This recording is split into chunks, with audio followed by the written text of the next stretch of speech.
अल्लाह के नाम से जो बड़ा ही मेहरबान और रहम करने वाला है। ऐ लोगो जो ईमान लाए हो, अल्लाह और उसके रसूल से आगे न बढ़ो और अल्लाह से डरो। अल्लाह सब कुछ सुनने और जानने वाला है। ऐ लोगो जो ईमान लाए हो, अपनी आवाज नबी की आवाज से ऊंची ना करो और न नबी के साथ ऊंची आवाज से बात करो, जिस तरह तुम आपस में एक दूसरे से करते हो। कहीं ऐसा न हो कि तुम्हारा किया कराया सब नष्ट हो जाए और तुम्हें खबर भी न हो। जो लोग अल्लाह के रसूल के सामने बात करते हुए अपनी आवाज दबी रखते हैं, वे वास्तव में वही लोग हैं जिनके दिलों को अल्लाह ने परहेजगारी के लिए जांच लिया है। उनके लिए माफी है और बड़ा बदला। ऐ नबी, जो लोग तुम्हें कमरों के बाहर से पुकारते हैं, उनमें से ज्यादातर बुद्धिहीन हैं। यदि वे तुम्हारे बाहर निकलने तक सब्र करते तो उन्हीं के लिए अच्छा था। अल्लाह माफ करने वाला और दयावान है। ऐ लोगो जो ईमान लाए हो, अगर कोई अवज्ञाकारी तुम्हारे पास कोई खबर लेकर आए तो छानबीन कर लिया करो। कहीं ऐसा न हो कि तुम किसी गिरोह को बेखबरी में हानि पहुंचा बैठो और फिर अपने किए पर तुम्हें पछतावा हो। खूब जान रखो कि तुम्हारे बीच अल्लाह का रसूल मौजूद है। अगर वो बहुत से मामलों में तुम्हारी बात मान लिया करे तो तुम खुद ही कठिनाइयों में ग्रस्त हो जाओ।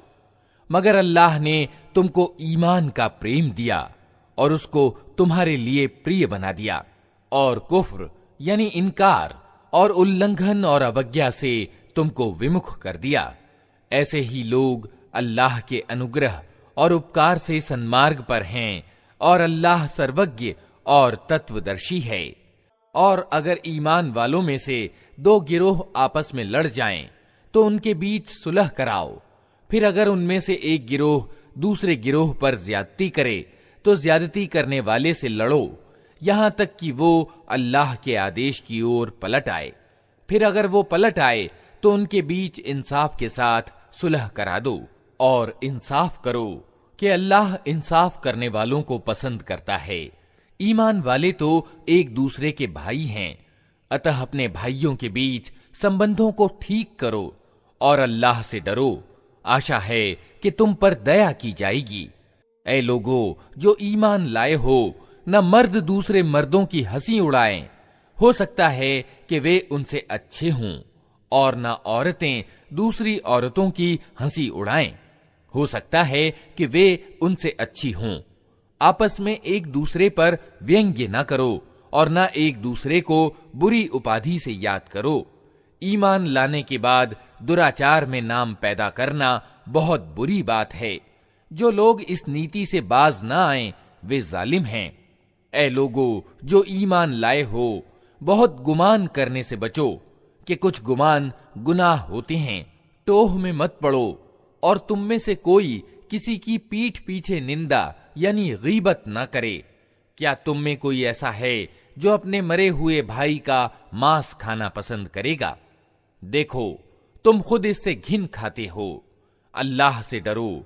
अल्लाह बड़ा तौबा कबूल करने वाला और दयावान है। लोगो हमने तुमको एक मर्द और एक औरत से पैदा किया और फिर तुम्हारी कौमें और बिरादरियां बना दी ताकि तुम एक दूसरे को पहचानो। वास्तव में अल्लाह की दृष्टि में तुम में सबसे ज्यादा प्रतिष्ठित वो है जो तुम में सबसे ज्यादा परहेजगार है। यकीनन अल्लाह सब कुछ जानने वाला और खबर रखने वाला है।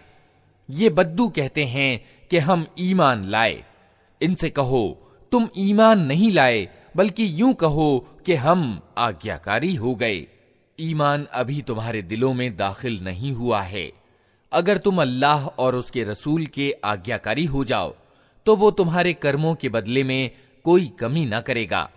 यकीनन अल्लाह बड़ा माफ करने वाला और दयावान है।